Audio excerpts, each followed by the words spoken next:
لا إله إلا الله لا إله إلا الله لا إله إلا الله ما لنا رب سوى لا إله إلا الله لا إله إلا الله لا إله إلا الله ما لنا رب سوى.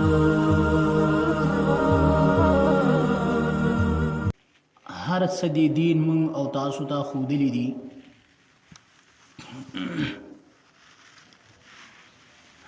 تر دې حده پورې چې په دې دین کې عقاید ښودلی شوي دي، په دې کې اعمال ښودلی شوي دي، په دې کې معاملات ښودلی شوي دي، په دې کې معاشرت ښودلی شوی دی، په دې کې د رهن سهن د تمدن د یو بل سره د ملاقات په یو معاشره کې د ژوند تیرولو کامل او پوره په پوره باندې احکامات موجود دي. لکه په دې تلاوت شوي آیات کې رب العالمین د خپل انعاماتنا د یو انعام تذکره کړله چې بعضې خلکو هغه د جاهلیت په دور کې په ځان باندې حرام کړی و. پس منظر یې دا و چې د شیطان خواهش هغه دا دی چې دا انسان زه په څه طریقه باندې لغړ کما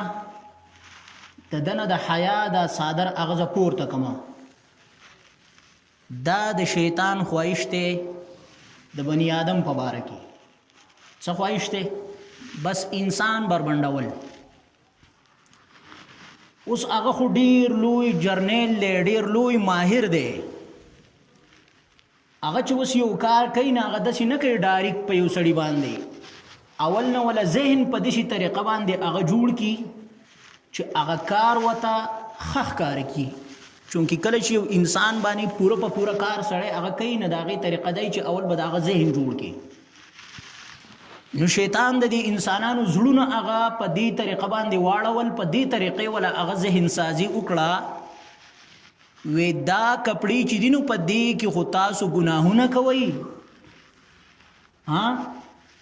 او هر قسم حرام کاری تاسو په دې کې کوئ، د خپل رب نافرمانیانې په دې کې هغه تاسو کوئ، بیا تاسو هغه په دې کپړو کې چې تاسو پکې ګناهونه کړي د خانه کعبې طوافونه کوئ. اوس د دوی ذهن په دې خبره باندې هغه اوبه وڅکي چې دا خو واقعي ډېر یو غلط کار دی. نو دی به هغه دغه غلط کار دغه ځان بربنډول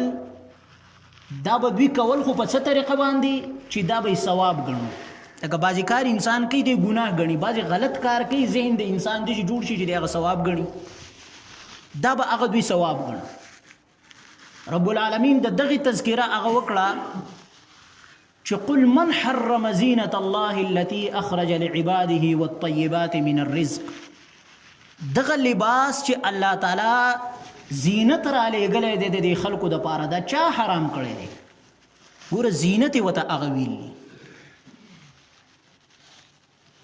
او اخوا بیا د لباس دو مقاصد یې هغه ذکر کړل.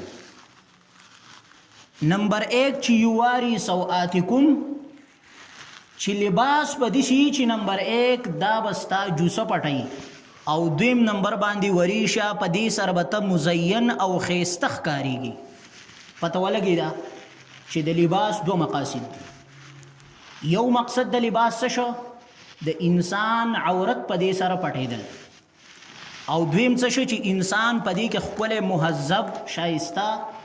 او ښایسته ښکارېږي. د دویم مقصد شي د لباس. اوس یو لباس کې هغه دا مقاصد نه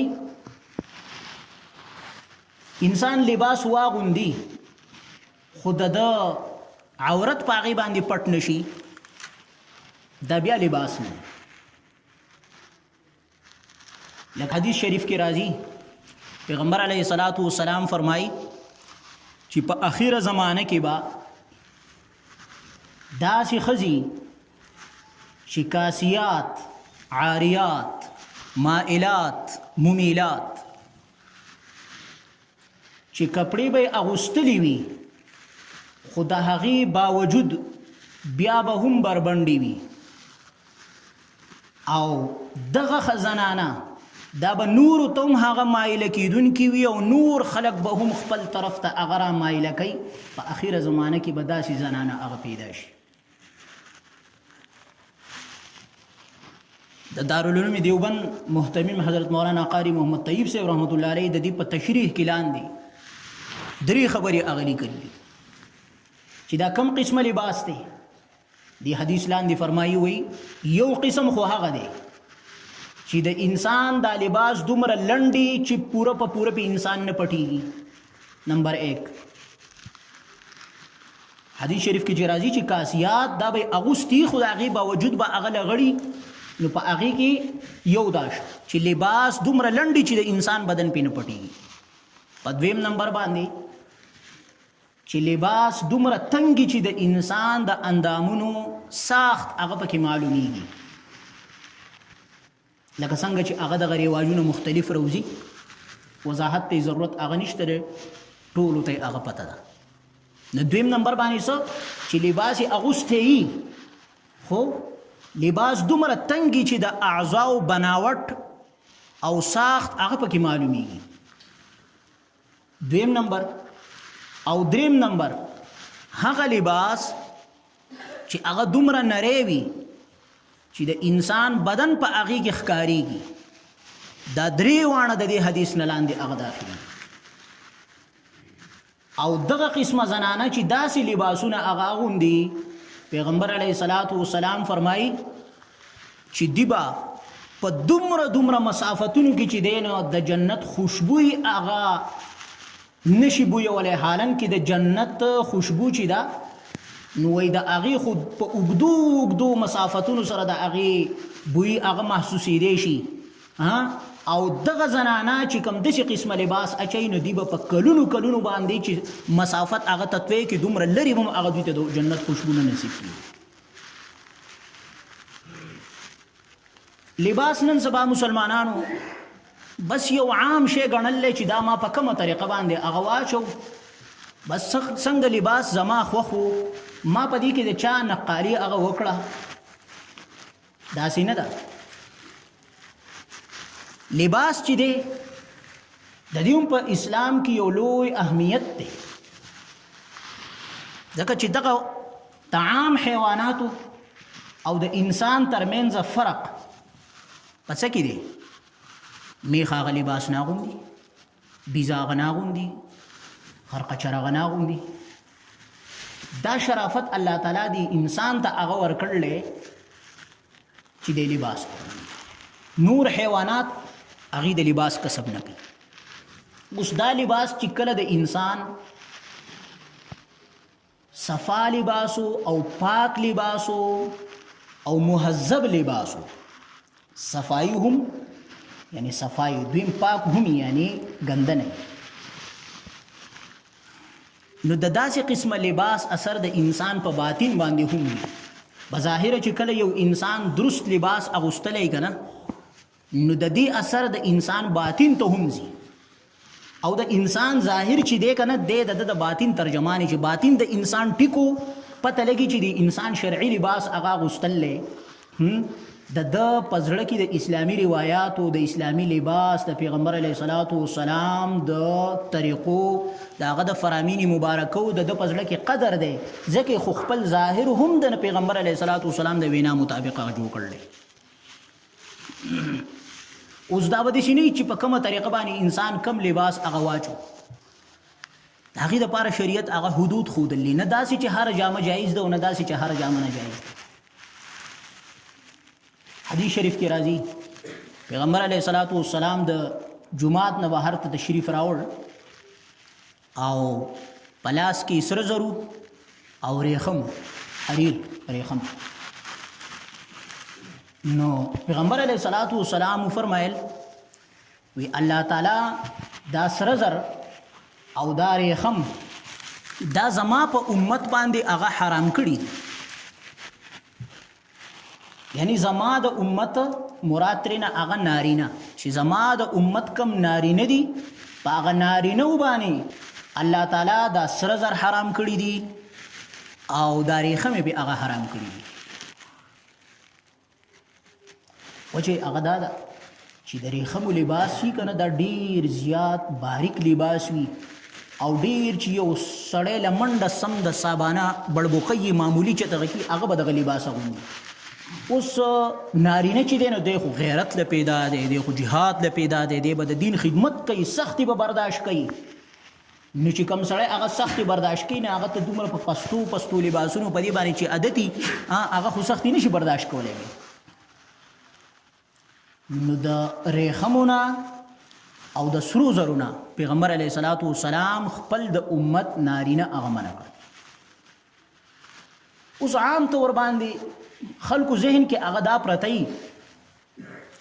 چې دا سره زر که څمنګه صرف د دې سړو دپاره هغه ناروا دي، باقي ماشومان هلکان چې دي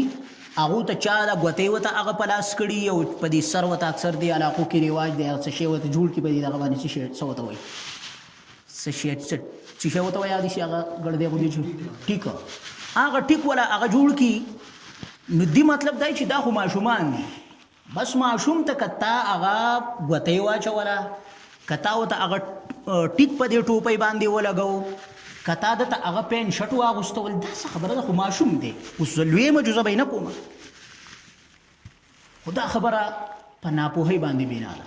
ګوره کم کار چې د انسان دپاره په خپله ناروایي که نه دا د شریعت قانون او ضابطه ده چې کم کار د انسان دپاره ناروایي په خپله دغه کار په ده باندې هغه د بل نه دغه کار اخیستل او په بل باندې دغه کار کول دا هم د ده دپاره ناروایي. لکه اوس مثلا سود د انسان دپاره په خپله خوړل دا حرام دی، اوس که دی په بل خورئ دغه هم حرام دی. مرداره د انسان دپاره په خپله خوړل حرام دي، که دغه مرداره د انسان په بل باندې خورئ دا هم حرام دی. تر دې حده پورې فقهاو مسلې لیکله چې که دغه نه مرداره غوښه ده حلاله نه درته ولګېدې سپي ته دې غوزار کړه، وایي دا دې هم غلط کار وکړو. ولې حتی یې هسې غوزار که سپي وخوړه بیا ټیک ته لګه، په هغې کې بیا څه بدیت نشته، دومره باریکه خبره او چې تا کله غوزار کړه سپي ته، اوس دغه غوښه حرامه وه، نو اوس اگر که هغه حیوان دی سپی دی خو تا هغه روبلو دغه حرام شي ته، اوس دومره تش دا صورت دې چې جوړ شو اگر که هغه سپی دی خو تا یو حرام ته هغه روبل ته یې گزار که که هغه پسې ځانه راغی وخوړه ټیک ته. تر دې حده پورې چې وایي تا غوزار کړه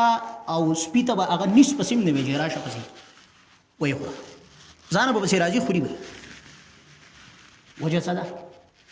کم کار د سړي دپاره په خپله ناروایي دا د بل نه اخیستلو هم ناروایي. لکه د دې یو بل مثال به درته ووایم، فقهاو لیکلي دي چې قبلې ته هغه حدیث شریف کې راځي چې ته واړه بول کې نو دا منع دي. حدیث شریف کې راځي ولا تستقبلوا القبلة ولا تستدبروها، قبلې ته به هغه د تقاضي په وخت کې نه مخکې او نه به شا کې.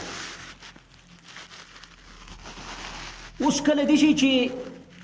زنانه او هغه د ماشوم چې دي شي د میچازو ته داسې نشي که نه د قبلې طرف ته هغه ونیسي. اوس په دغې ماشوم خو نه دی ګناهګار،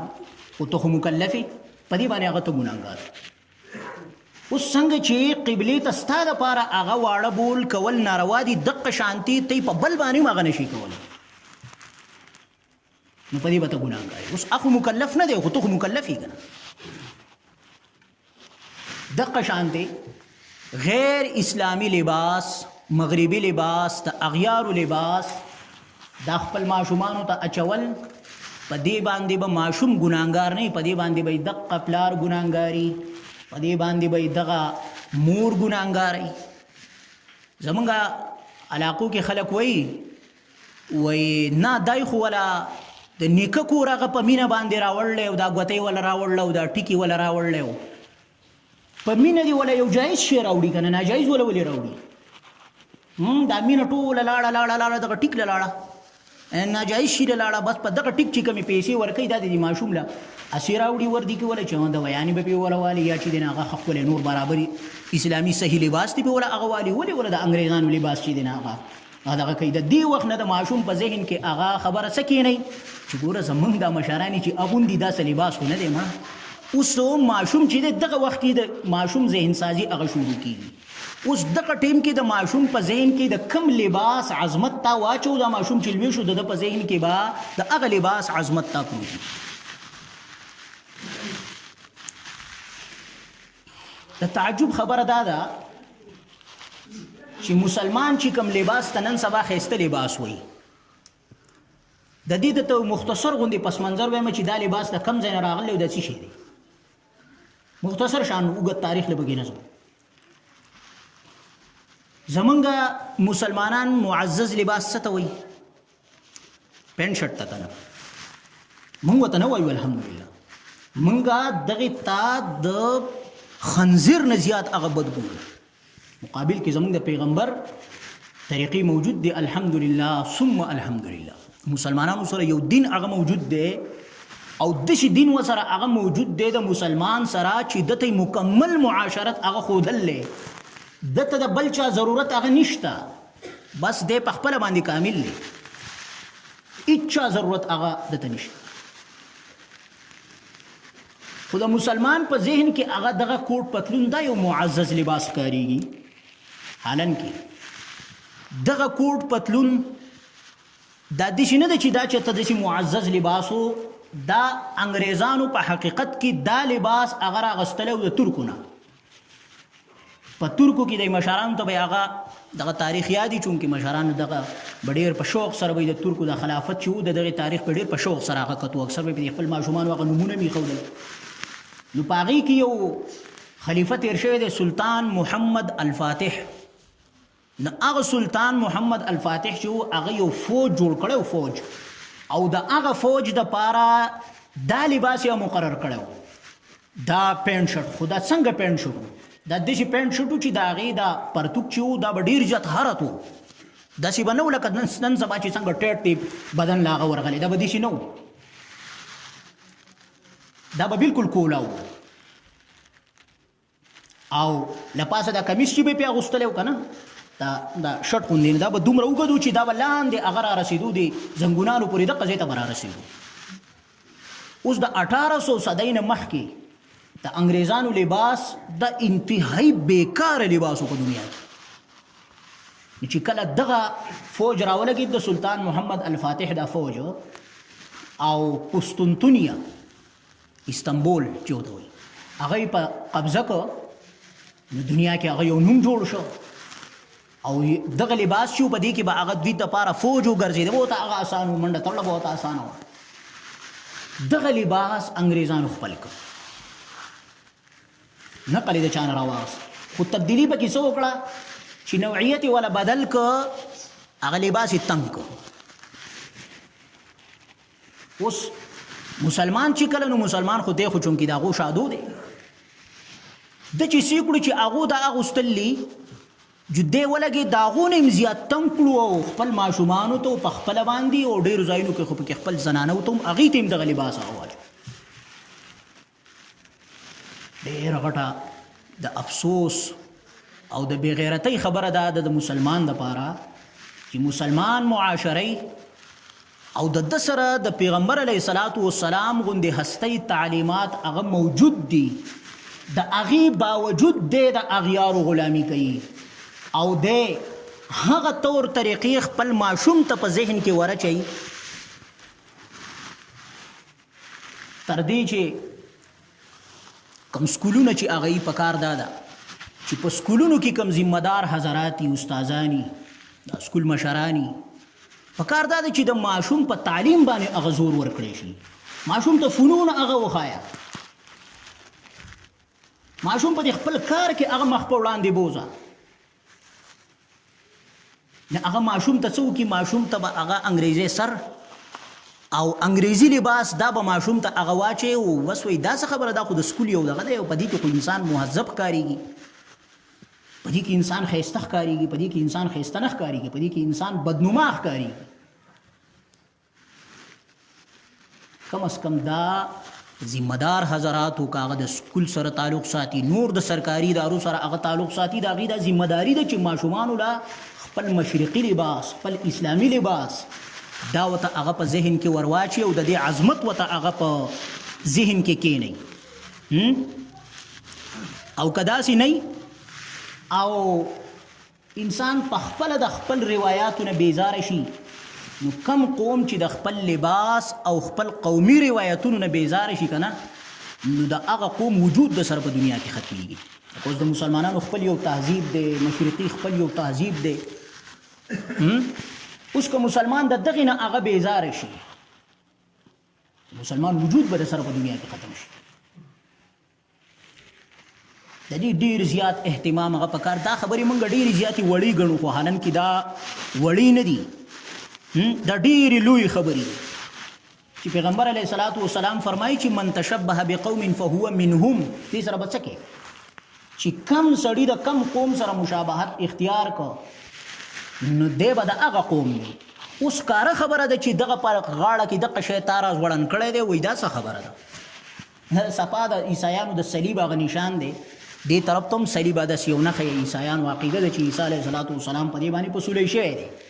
د هغې دپاره دوی په دې مختلفو هغه خپل مصنوعاتو باندې هم دغه نښه جوړه کړي او لباس هم په دې طریقه باندې هغه جوړ کړی. اگر که ټیک ته چې دغه لباس اوس مسلمانانو کې هغه هم عام شوی دی، د مسلمانان هم هغه اغوندي، خو د هغې باوجود بیا هم علما لیکي چې د کراهت نه بیا هم خالي نه دی،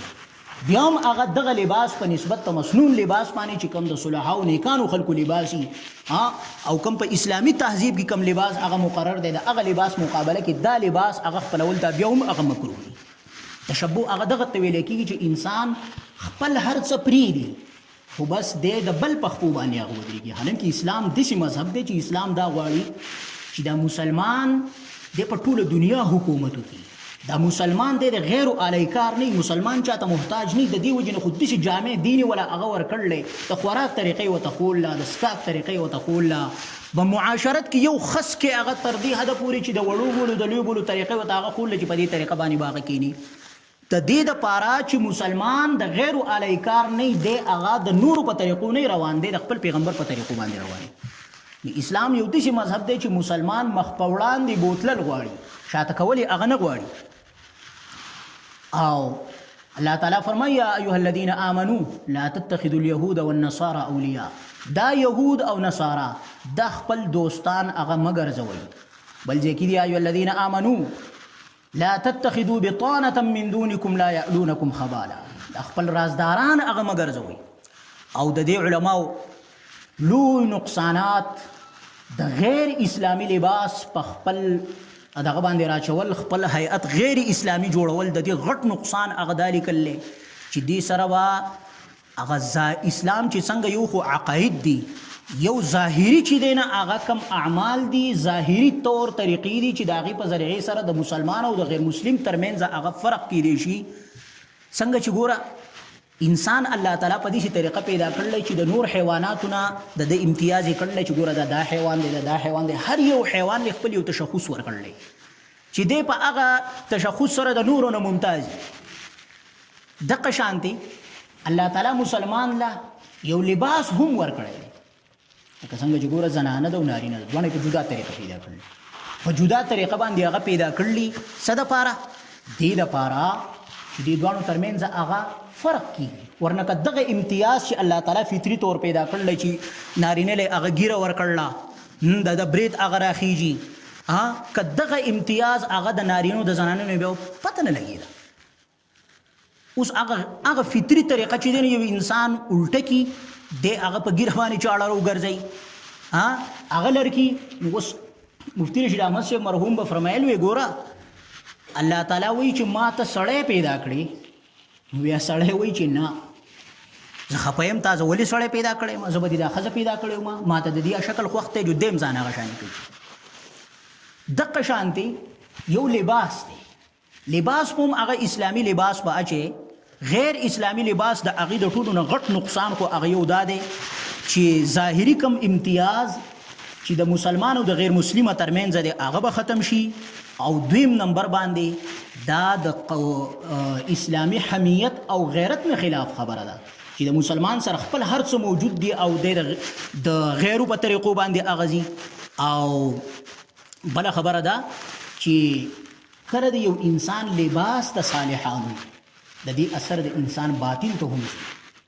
د انسان باطن هم د غشانی بیا او کله چې د انسان لباس د فساق او د فجار لباسي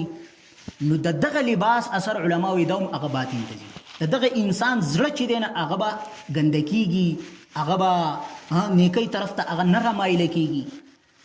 او بل غټ نقصان علما وي هغه دا چې رو وخت به تیریږي دغه اسلامي لباس دغه د مسلمانانو لباس دا به هغه د معاشرین رو ورکیږي د خلکو په نظر کې به هغه حقیر معلومیږي نو دا خو هغه شان شو چې ته په خپل لګي خپل خپې په خپل باندې هغه وهي مطلب دی دا چې چې ته بل خرابو ما او مثال دی دا هغه پښو دی چې هغه سوان باندې چې ته لګیاو نه جبې نه وینه روانه شو نو دا مطلب دا چې وې ځکه صدا سوان هغه خرمنه په سوان باندې هړه پړه اخر دا چې هغه جبې خپل اخلاص کو مړ نو ته څه کې هغه ته خپل هر څه چې پرې دی نو ته څه کې دی خو ته خپل ځان له خپل باندې هغه نقصان ورکړي او بل دا چې کله مسلمان او غیر مسلمه د دوی دوانو طور طریقې په معاشره کې جدای نو الته پته بم لګي خلکو ته چې دا مسلمان دی او دا غیر مسلم دی زه ټیک شو هغه کې یو مړی هغه میلاو شو دغه مړي سره به وسکې چې دا مسلمان دی او غیر مسلم دی زه ټیک شو دا علاقه خو د مسلمانانو د ټول بدلته مسلمانان دي یو علاقه دي چې الته دغه ټول ګډوډ هغه پاتې کېږي نو ته به هغه ځای کې بیا سکې نو دا د دې دپاره چې ګوره مسلمانی د خپل اسلامي شعاري اسلامي لباس په هغې په ذریعې سره به ته دی وپېژنې چې دا مسلمان دی ته به له غسل ورکې ته به هغه جنازه وکړې او داسې نه دی چې هغه دغه کې چې صرف او صرف چې کم وخته پورې هغه سړی څوک پېژني نه هغه وخته پورې انسان ته پته نه لګي نور هغه مسلمان او غیر مسلمه داسې دی یو بل سره هغه ګډوډ شوی دی الله تعالی دې رحم وکړي مسلمانانو ته خپل د پیغمبر طریقې دا هغه ښکاره شي غیر مسلمه دا طریقې دا د خپل کورونو نه هم بهر کول دا د خپل بدن نه هم هغه بهر کول دا هیڅ په طریقې کې ستاسو رکاوټ نه دی ښه ترقي بس دقه ده چې ښه مضبوط سبقونه په خپل ماشومانو هم ووایه په خپله باندې هم هغه ښه ځان مخکې ورسوه ښه په دنیا کې هم ځان مخکې کوه آخرت کې هم په دین کې هم هغه ځان مخکې بوځه خو خپل اسلامي روایات خپل مشرقي لباس طور طریقې په دې باندې به هغه شرمېږي نه دا خو ته په خپل ځان باندې په خپل دغه باندې شرمېږي انسان چې کله په خپل مور او پلار باندې هغه شرمېږي